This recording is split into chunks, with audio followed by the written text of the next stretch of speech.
यूहन्ना आरिफ का मुकाशिफा बाब 20।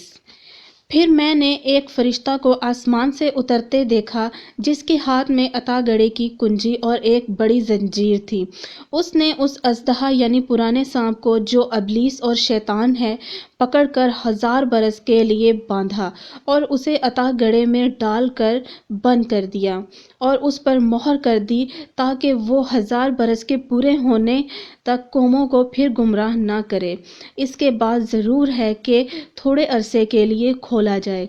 फिर मैंने तख्त देखे और लोग उन पर बैठ गए और अदालत उनके सुपुर्द की गई और उनकी रूहों को भी देखा जिनके सर यस्सु की गवाही देने और खुदा के कलाम के सबब से काटे गए थे और जिन्होंने ना उस हैवान की परस्तिश की थी ना उसके बुत की और ना उसकी छाप अपने माथे और हाथों पर ली थी।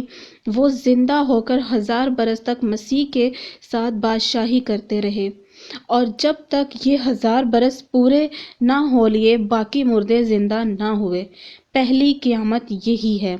मुबारक और मुकद्दस वो हैं जो पहली क़यामत में शरीक हों। ऐसों पर दूसरी मौत का कुछ इख्तियार नहीं, बल्कि वो खुदा और मसीह के काहिन होंगे और उसके साथ 1000 बरस तक बादशाही करेंगे। और जब 1000 बरस पूरे हो चुकेंगे तो शैतान कैद से छोड़ दिया जाएगा और उन कौमों को जो ज़मीन की चारों तरफ होंगी यानी जूजो माजूज को गुमराह करके लड़ाई के लिए जमा करने को निकलेगा।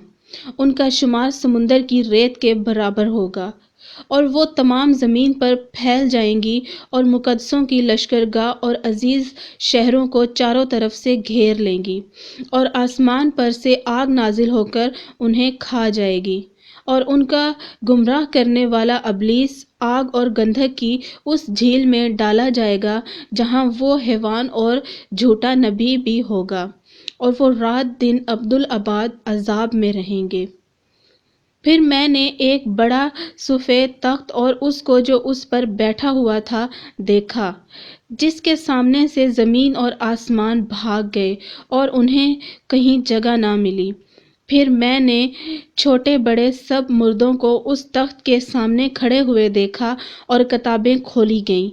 फिर एक और किताब खोली गई यानी किताबे हयात, और जिस तरह उन किताबों में लिखा हुआ था उनके अमाल के मुताबिक मुर्दों का इंसाफ किया गया और समुंदर ने अपने अंदर के मुर्दों को दे दिया और मौत और आलमे रवा ने अपने अंदर के मुर्दों को दे दिया और उनमें से हर एक के अमाल के मुआफिक उसका इंसाफ किया गया। फिर मौत और आलमे रवा आग की झील में डाले गए। ये आग की झील दूसरी मौत है। और जिस किसी का नाम किताबे हयात में लिखा हुआ ना मिला वो आग की झील में डाला गया।